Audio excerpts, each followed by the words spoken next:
नमस्कार दोस्तों, मैं हूं विजय विद्रोही। आप मुझसे जुड़ चुके हैं, इसके लिए आप सबका तहे दिल से शुक्रिया। दिल्ली में जिस ढंग से वोटिंग चल रही है, बड़ा इंटरेस्टिंग ट्रेंड्स निकल कर आ रहे हैं। सबसे बड़ी तो दो तस्वीरें सामने आई। एक तरफ जैसे ही टेलीविज़न चैनलों ने फ्लैश करना शुरू किया और तस्वीर दिखानी शुरू की, प्रधानमंत्री नरेंद्र मोदी की महाकुंभ में स्नान करते हुए, ट्रैक सूट पहने हुए, भारी कपड़ा पहने हुए, मफलर ओढ़े हुए, और उसके तुरंत बाद एक तस्वीर दिल्ली में भी दिल्ली से आनी शुरू हुई, जिसमें व्हील चेयर पर अरविंद केजरीवाल के माता पिता थे।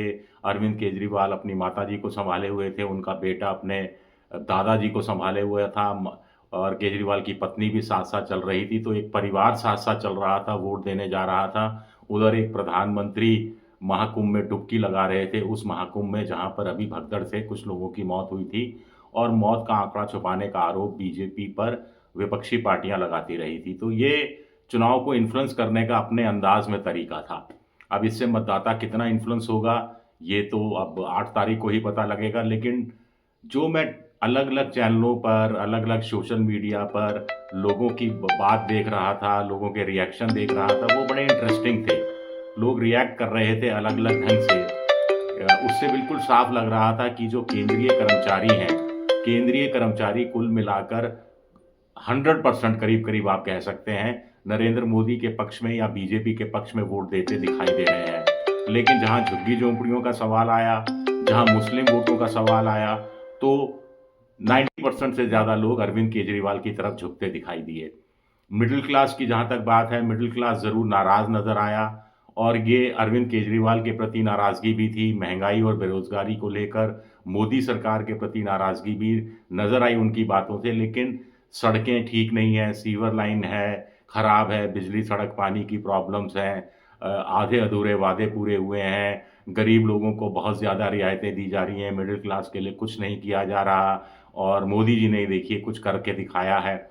उसको लेकर साफ तौर पर पता लगा कि मिडिल क्लास का उतना वोट केजरीवाल को नहीं मिलने वाला है, जितना केजरीवाल पहले के चुनाव में लेते रहे हैं या इस चुनाव से उम्मीद कर रहे थे। लेकिन एक और इंटरेस्टिंग ट्रेंड महिलाओं को लेकर, महिलाओं ने आमतौर पर कैमरे के सामने तो यही कहा विकास के नाम पर। फिर जब पत्रकारों ने पूछा कि 10 साल में काम हुआ, विकास हुआ, तो आमतौर पर महिलाएं संतुष्ट नजर आई।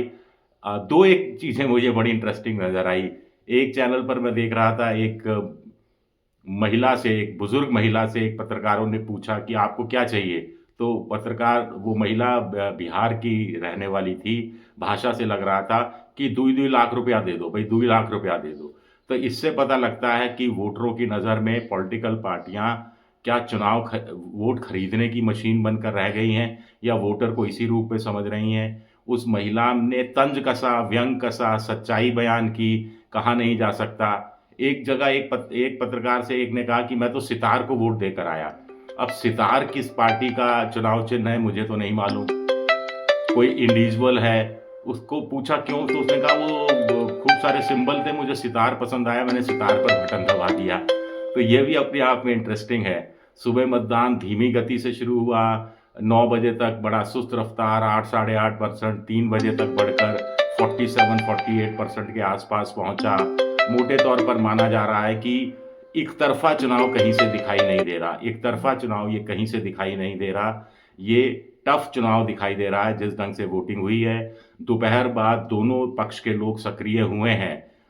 बीजेपी के लोगों ने अपने लोगों को घर से निकाला है, आम आदमी पार्टी ने अपने लोगों को घर से निकाला है। दो बातें और एक ध्यान में रखने की बात है। एक तो कांग्रेस का लोग नाम ले रहे थे, लेकिन बहुत कम नाम ले रहे थे, तो यानी कांग्रेस कहीं खड़ी हुई दिखाई दे नहीं रही। हालांकि न्यू दिल्ली सीट पर संदीप दीक्षित का बारे में कुछ लोगों ने अच्छी राय व्यक्त की, और ऐसा लगा कि न्यू दिल्ली की सीट, चूंकि केंद्रीय कर्मचारी बहुत रहते हैं और वो सारा वोट एक तरफा बीजेपी की झोली में जाता हुआ दिख रहा है, तो वहां केजरीवाल के लिए वो सीट फंस भी सकती है। ये आशंका से भी आम आदमी पार्टी को थोड़ा चिंतित होना चाहिए। शिकायतें बहुत सामने आई, शिकायतें आम आदमी पार्टी ने जमकर की कि बैरिकेडिंग दूर तक कर दी गई है, कंटीले तार लगा दिए गए हैं, विकलांग लोग कैसे पहुंचेंगे, दिव्यांग कैसे पहुंचेंगे बूथ तक, पुलिस का तरीका, रवैया सही नहीं है। लोगों को कहा जाता है इधर जाते हैं तो कहते हैं उधर जाओ, उधर से आते हैं तो कहते हैं उधर से आओ, भटकाने की कोशिश हो रही है। ये तमाम बातों के आरोप भी लगते रहे, और कुल मिलाकर 2020 का चुनाव मैंने देखा, 2015 का देखा, 2013 का देखा। तो 2015 और 2020 में तो 10 में से 7 लोग आम तौर पर केजरीवाल के लिए इशारा कर देते थे।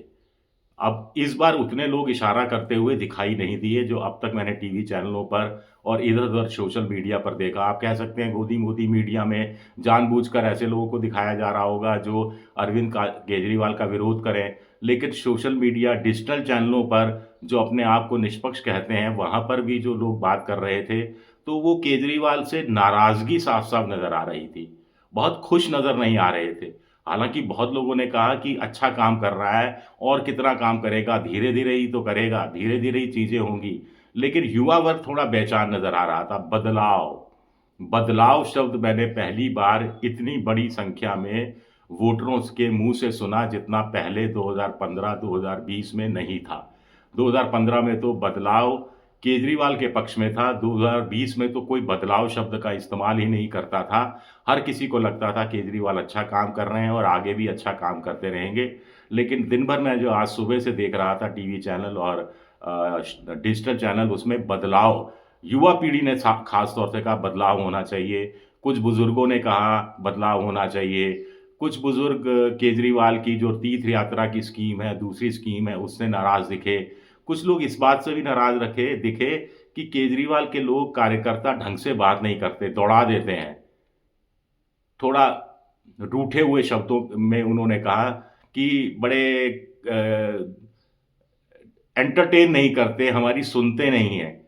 तो केजरीवाल को अपना ये मैनेजमेंट सँभालना होगा, चाहे वो हारें, चाहे जीतें। हारेंगे तो बहुत ज़्यादा मैनेजमेंट सँभालना होगा और चुनाव आयोग को लेकर बहुत सारी शिकायतें करते हुए आम आदमी पार्टी के लोग दिखे। आम तौर पर कहा जाता है कि जो पार्टी चुनाव की में गड़बड़ियों की शिकायत ज़्यादा करती है, वो हो सकता है हारती हुई दिख रही हो। लेकिन यहाँ जो शिकायतें आ रही थी, वो दिल्ली पुलिस को लेकर आ रही थी, जो केंद्र सरकार के अधीन आती है। आयोग भी केंद्र सरकार के अधीन आता है। जो अर्धसैनिक बल के जो दस्ते लगा रखे थे, वो बीएसएफ हो या कहीं सीआरपीएफ हो या कुछ और हो, वो सब भी केंद्र सरकार के अधीन आता है। तो कुल मिलाकर आम आदमी पार्टी चुनाव के दौरान भी ये टारगेट करने की कोशिश कर रही थी कि पहले एलजी के कंधे पर बंदूक रखकर मोदी जी गोली चलाते रहे, उन पर सियासी गोलियां दागते रहे और अब देखिए अपनी पुलिस के बल पर अमित शाह, जो स्मूथनेस होनी चाहिए वोट देने में, फेयर एंड फ्री इलेक्शंस होना चाहिए, उसमें कहीं न कहीं रुकावटें पैदा करने की कोशिश कर रहे हैं। तो कुल मिलाकर निचोड़ यही है जो मैं अभी तक देख रहा हूँ, जो लोगों से बातचीत सुन रहा हूँ कि मुकाबला आसान नहीं है, एक तरफ़ा बिल्कुल नहीं है और अपने-अपने समर्थकों को दोनों पक्ष बड़ी संख्या में निकालने में अब तक तो कामयाब होते दिखाई दे रहे हैं। अब ये वोट में कितना कन्वर्ट होगा, लोगों की नाराज़गी केजरीवाल के खिलाफ क्या वोट के रूप में भी सामने आएगी या वो एक बार और माफ़ कर देंगे, ये देखना भी दिलचस्प रहेगा। शुक्रिया मेरा वीडियो देखने के लिए। पसंद आए तो लाइक कीजिए, सब्सक्राइब कीजिए, शेयर कीजिए।